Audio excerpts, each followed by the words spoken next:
What's going on, guys? Welcome to our second episode of the CardMafia podcast. I'm one of two hosts, Iman Safdari. And I'm Rohan Gar. We want to thank you for tuning into our very first episode. We are now on to our second episode. Iman, take it away. Sure. So a little background of us again. Rohan and I have become pretty good friends in the hobby, meeting at actually card shows, first one being Dallas.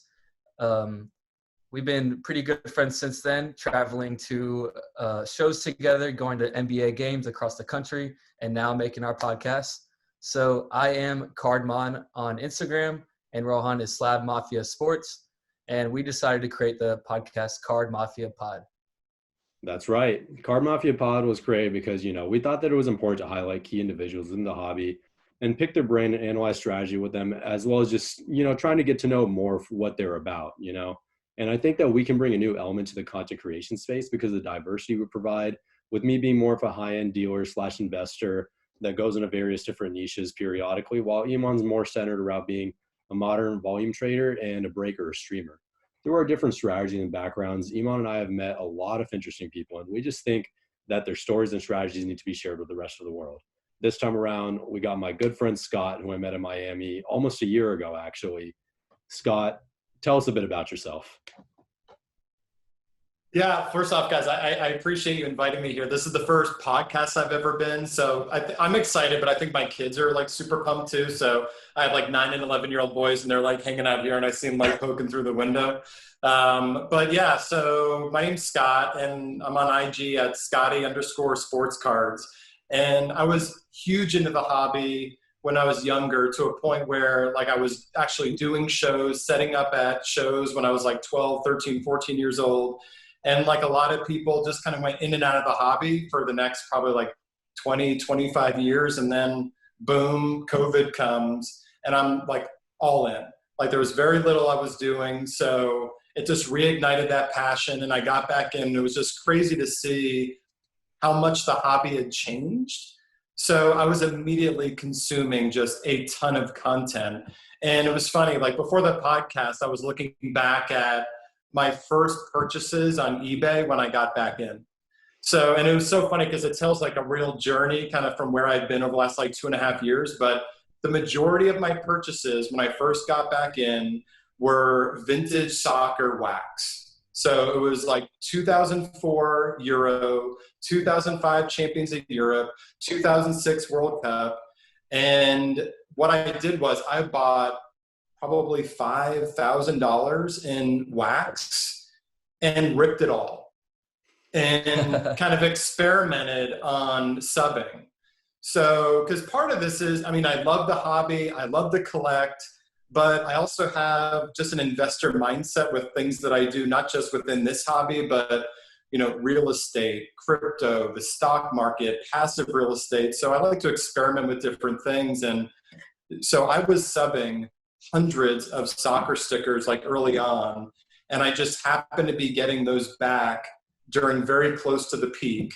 So moved out of a lot of those, kept some, and then just kept reinventing the way that I was investing and consuming things. So the next thing I did was I was buying base wide receivers, which is, by the way, and if you look at my page, you'd be like, how did he like get into like base wide receiver collecting? Because my tastes now are just so different. But I was buying any DeAndre Hopkins, any Juju stuff that I could find, getting it in and subbing it to PSA. And at the time, PSA sub prices were, $20, $25. So it was a completely different market than it is now. The ROI when I was getting them back is a completely different environment than it is now. And after that, I discovered Exquisite. So Exquisite basketball, inaugural 03, went to 09, flagship upper deck product. And I was really fortunate to connect with a collector on IG named Exquisite Collector. And if you're familiar with his page, he has one of the most amazing Exquisite collection, and he's now transitioned into some more modern stuff. But I think part of my journey is also connecting with other collectors that are passionate about certain collections. And he really kind of got me introduced to understand Exquisite, the background, what to look for, what not to look for. And I got a really big bonus at work. and I was like this close to buying, at the time, was a PSA 9 Jordan rookie. And the deal fell through last minute. I was talking with Exquisite Collector about it. He's like, hey, I'm about to do a trade. I have this LeBron Exquisite 2006. I'm about to include in a trade. If you want it, let's figure out a deal. 2 days later, we figure out a deal. I get that card, and it changed my entire perspective in the way I collect in the hobby.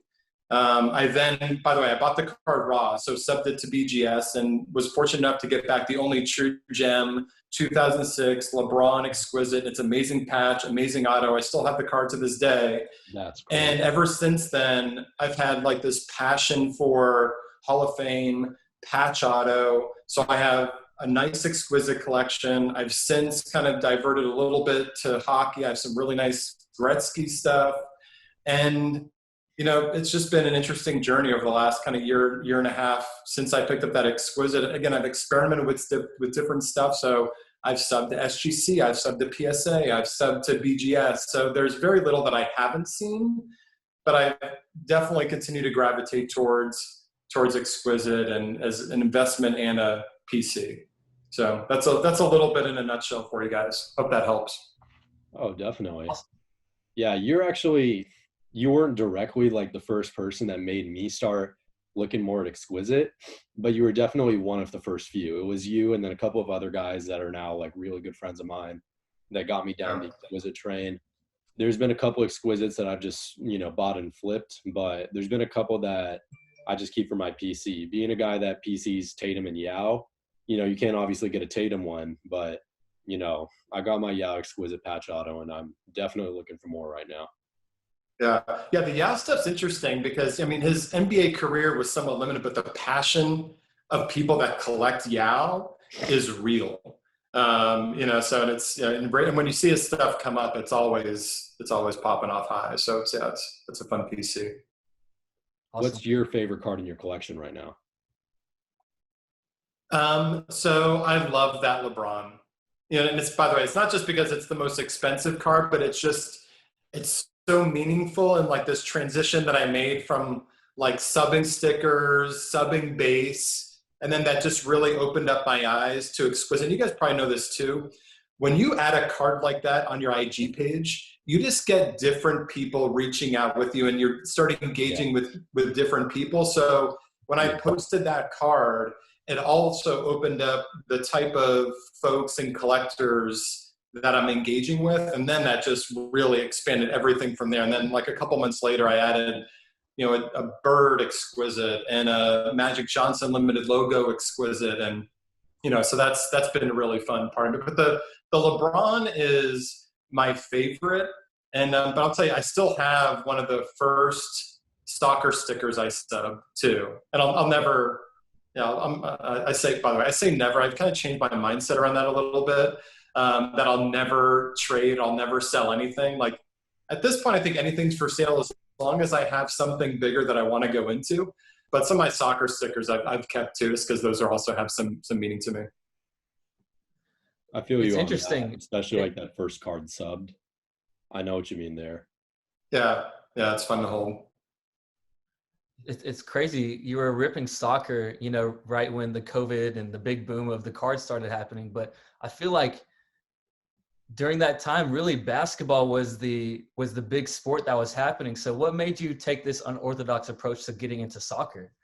So you guys may have heard, there's a podcast called Soccer Cards United.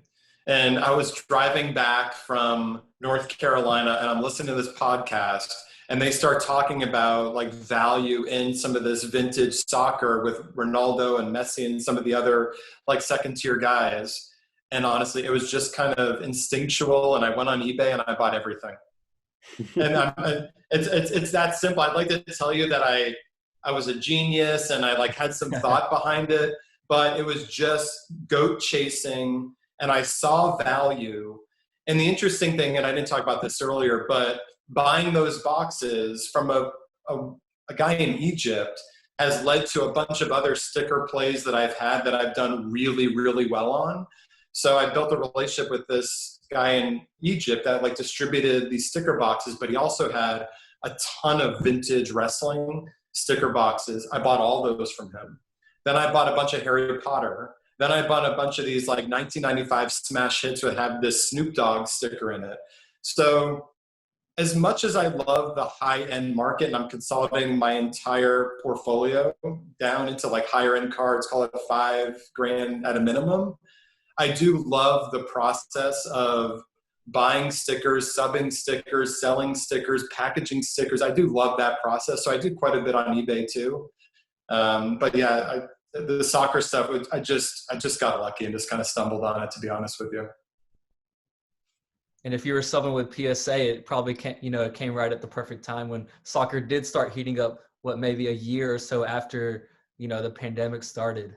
Yeah, it was, again, it's sometimes it's the right time at the right place. It was just a little luck. I mean, there was some thought that went into this. I mean, I made a big investment, but the market just happened to be booming, especially soccer at that point. So that was really fun for me. And the good thing is I wasn't really into soccer that much then. I'm much more into the sport now, which has been good. So so that's been fun.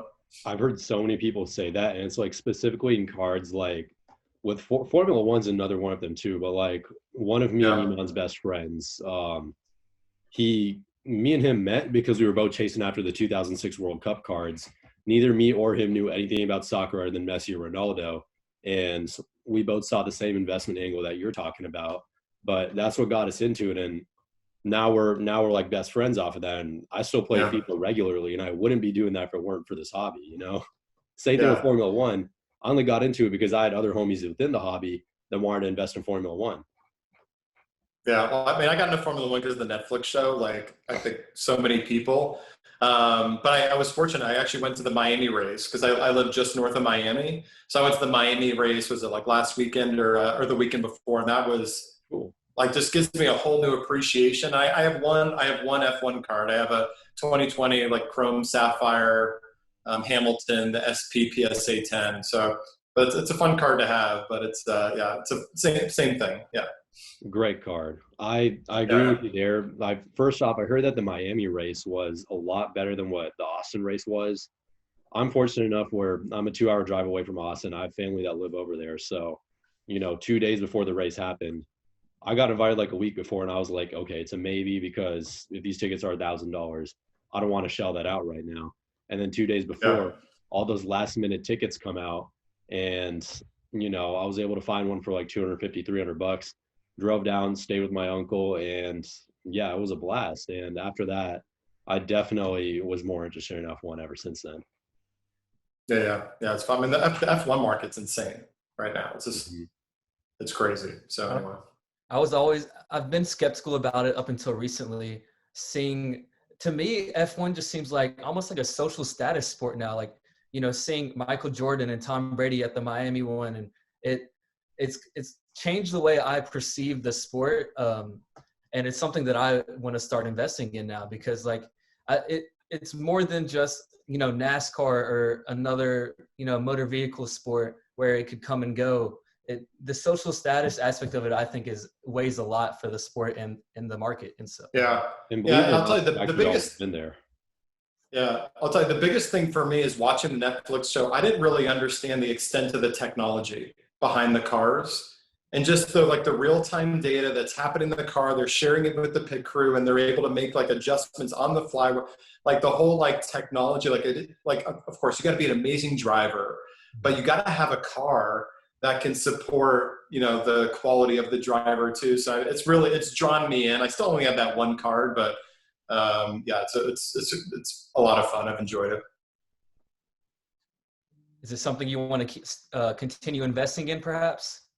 Yeah, possibly. I find that I'm really open-minded to what I'm collecting. I want, of course, I mean, I am a hobbyist. I do love the hobby, but I want to make sure that I'm putting my hard-earned money and that I grinded hard for the first couple of years towards value. So I do tend to gravitate towards areas where I think I can find some value as well. And that, again, it just might be the right time at the right place. I mean, that's how I kind of got into hockey a little bit. I mean, I was at a local small show in Miami, and I picked up a Jabbar Exquisite, and the dealer also had this Ovechkin patch auto. And this was over the summer before hockey really took off. I'm like, okay, I'll pick that up too. It's like $300 or $400. And then that really opened up my eyes to hockey. And, and from there, it continued to expand to where I did really well on some hockey stuff. And I consolidated all that into like 2 or 3 Gretzky cards that are pretty sought after. So, yeah. Investing in hockey has given me some very weird but very good ROIs. And that's another one of those niche communities where when you look at the right cards, the comps don't matter. I would say if there's one sport where the comps matter the most, it's basketball. And if there's one sport, there isn't really one sport where it matters the least, but if I had to pick, I would probably pick hockey or Formula One. Yeah. Maybe soccer. Yeah. Yeah, I would agree. The interesting thing with hockey is they're really like, I'll have my hockey posts on Instagram. I've posted like 2 really nice Gretzky cards. The likes that I've gotten on those 2 cards is like 5, 6x any of my other posts. Like the hockey card community is super passionate. And by the way, they're super helpful. I knew nothing about hockey. And there have been more than like plenty of people that have been like super generous about offering their time, giving me guidance. But what happens with a lot of those hockey cards is these hockey collectors have been collecting for years, and those cards just don't hit the open market. So you find these like shield patch autos of like McDavid and Gretzky and Crosby and Lemieux, and they've never hit the open market. So it's really hard to comp it, which provides opportunity around if you can get it at the right price, but also some risk and some uncertainty in regards to what it could get in the open market. But I agree. I think the hockey market is really interesting because there just haven't been a lot of huge like auction sales to really kind of give you some guidance. And they try and use like basketball logo men as comps, which is really hard just because the demand for hockey isn't there for basketball. But, it's interesting. I was actually talking with someone about this on IG today that picked up a really big hockey card. And when you go to Canada, from what I've heard is that, everything that we're talking about comps being like, first off, non-existent, but also, not mattering nearly as much. Apparently that's like twice as true in Canada from what I've heard. I've got a couple good friends that are dealers in Canada, and I'm actually going to be going to Canada for the Canadian National in a couple of weeks here. And I can't wait to experience it in person. I'm so jealous. Yeah. The interesting thing too is the availability of like really high end, like Gretzky, again, Lemieux, Crosby, McDavid. There's just not as much. There just hasn't been as many sets produced as basketball, as baseball. So, I picked up a Gretzky emblems of endorsement with his all-star jersey patch. And I think there's not that many of those. And it's a really small community that has those. That was one of the ones I didn't care what the last comp was. I wanted it because it's a beautiful card. And at some point, if I want to move into a bigger Gretzky card, I'm going to need a card like that to help trade into it. Because that's the way they want. That's what I found too in hockey. If you want another big card, you better have a really unique card of a player to kind of transition that into. So that's a good strategy throughout any sport, really. Yeah. So where do you mostly buy and sell at then? So this is such heartburn for me because I've not been to a big show. Okay. So the biggest show I went to was Miami a year ago, which you mentioned at the beginning of the podcast here, and but I haven't been able to get to a big show since. And so we have a really small show scene in South Florida, which is surprising because there are some really big investors and collectors in South Florida, but our show scene just isn't great. So all of the stuff that I'm accumulating has all been over IG for the most part. But I'm thankful for those local shows because I've been able to move out of a ton of the stuff. And again, it's just as my tastes have changed, I've been like just moving out of things because I'm focused more on higher end, colored, numbered, rare, patch auto stuff. So in the last probably 6 to 8 weeks, I've moved out of probably 200 slabs. And I put very little of that money back to work, which, again, kind of lucky. I mean, the high-end market's definitely taken a dip. So I have this cash to put to work. I'm just trying to figure out where to put it.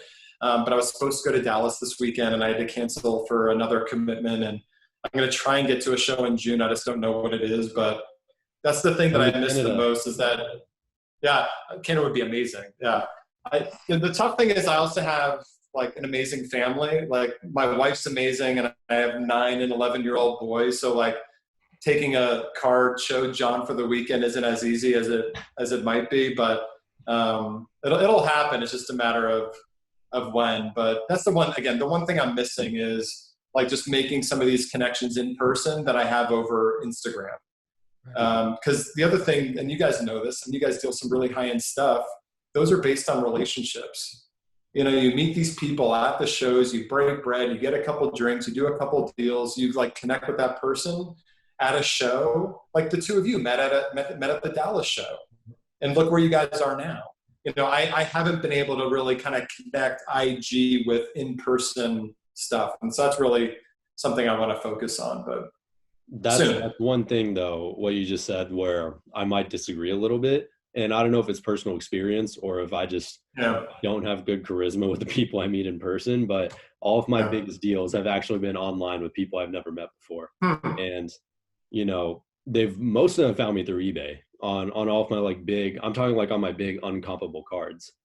They've either been through eBay or they've been through a friend who knew a friend, you know, that kind of deal. I mean, the power of Instagram and I mean, any internet, social media platform or anything is the outreach is just way more than you could even physically do at a show or anything. Right. So there's definitely advantages of being on the internet and buying and selling cards. For sure. Yeah. So the most helpful thing about shows in general is that they bring about, you know, the local market. You know, a lot of people, you know, someone like you that can't travel as much doing these shows regularly, they're going to want to come out for these shows. They're just going to want to buy something nice and then go home and then spend the rest of the day, month, week with, you know, the kids, the wife, etc., just like you're talking about. And that's the new demographic that the show actually brings. But everyone else you're doing with on Instagram, on eBay, everywhere else, you know.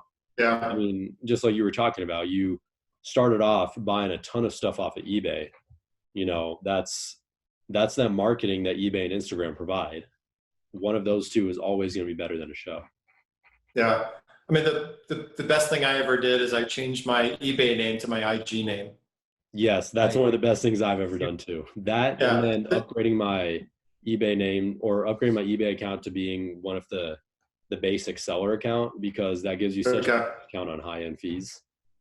Yeah, I'll tell you my second favorite thing I've done. I feel like such an idiot that I didn't do this earlier, but all my high-end stuff because I bought some high-end stuff fairly recently on eBay, ship my cards to like save on taxes. Right. It's like genius. And I feel so stupid that I didn't do that like a couple of years ago, but it's such an easy process now to do. So I send so much of my stuff to alt, like whenever I'm buying off of eBay, Golden, anywhere, PWCC too, you know, just send it over there, save that 8%. It gets your average cost down so much that last 8% is really important.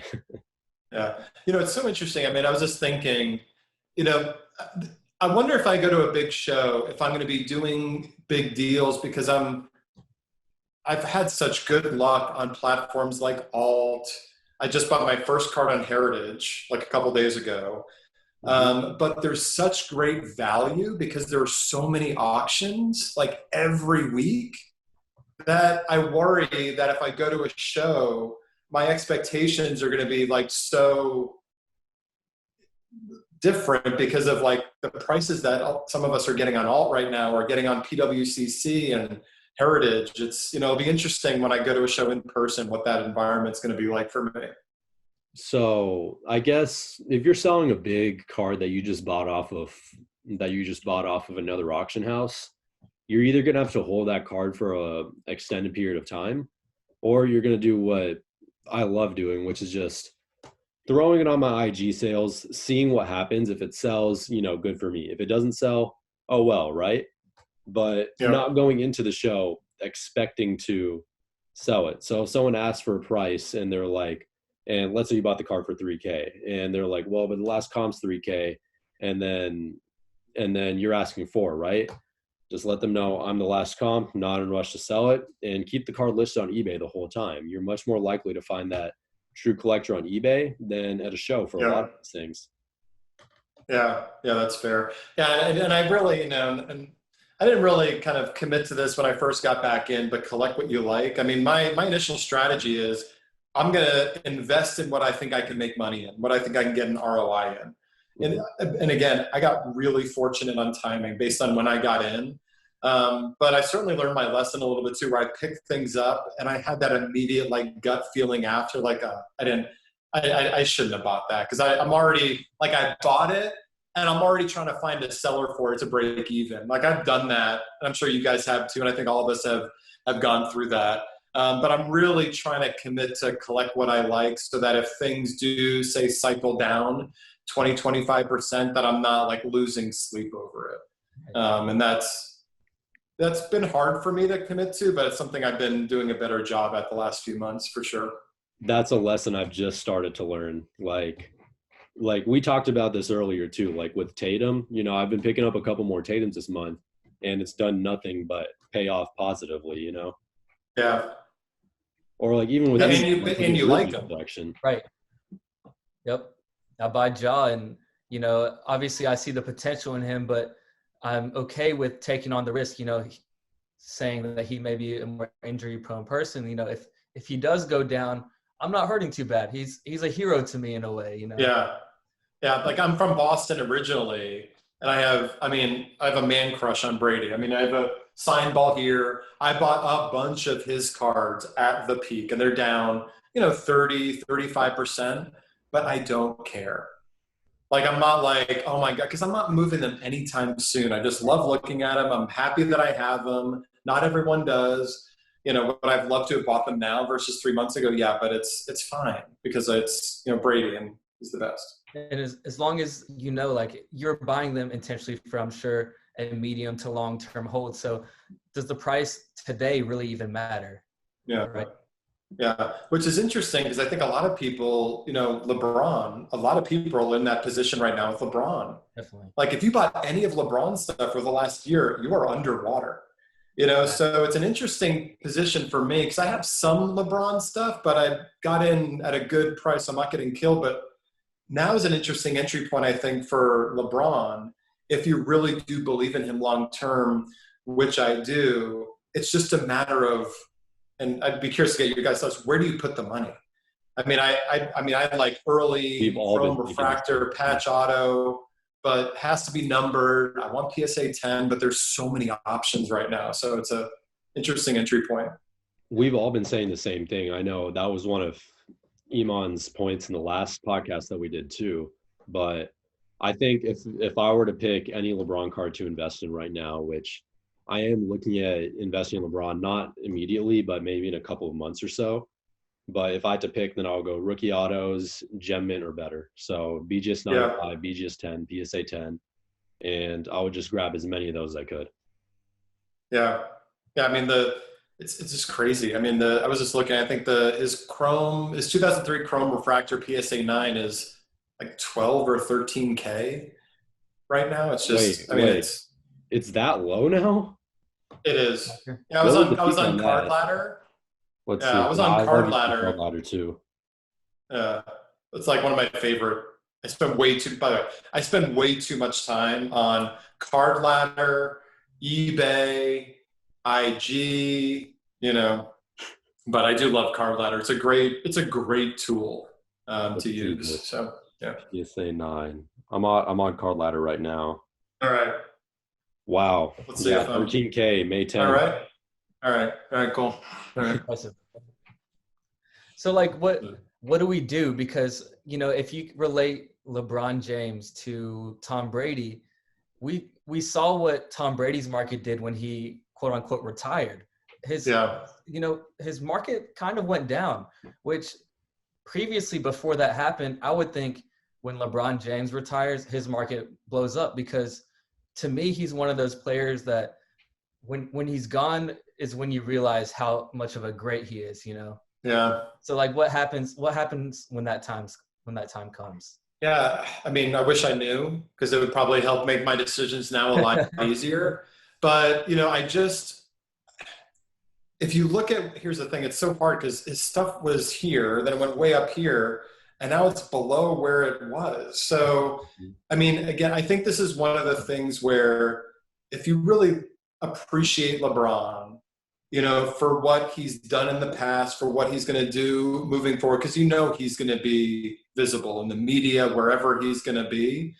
I just feel like right now are good levels to get in. But like anything, I think you have to be really thoughtful about what you're picking up and why, and have just a story behind it. Like I just rolled out of some silver Lionel Messi stuff and moved it into some colored 2017 Topps Chrome, which is a set that I greatly believe in. So it depends on, with like LeBron, it's the same thing. Like I want PSA 10 numbered, patch auto, rookie auto, just some stuff that isn't always available. Because I think that's the issue too. Like a lot of stuff, like every auction, you see the same cards. It just wears you down a little bit, and it takes the like wow, like out of these cards. Like anyone at any point can get a PSA 9 LeBron Chrome refractor.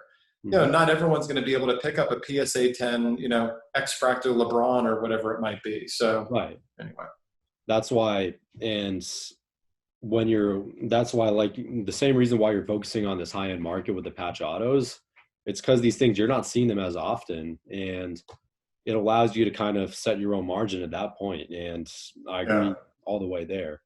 As to Iman's question about why Brady's market went down after he announced his retirement and what would happen with LeBron, here's why I think LeBron's would go up while Brady's will go down, or why Brady's did go down.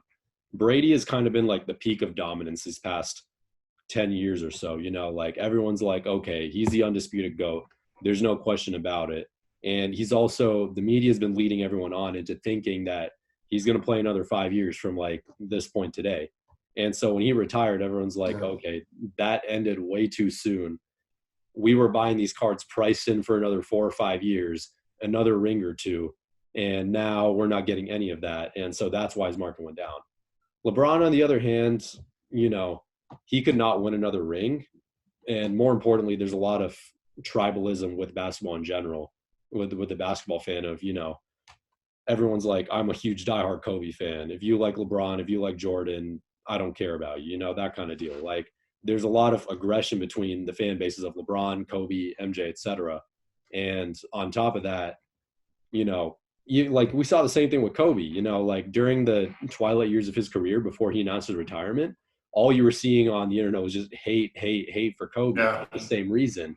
And I think we could see the same thing happen with LeBron, where his son comes in, the media talks about how great of a father he is. We're always just seeing highlights on ESPN, Instagram of just his time where he won the ring in 2016, things like that. And all of a sudden, the media is going to change to be completely positive, the same way like it did with Kobe.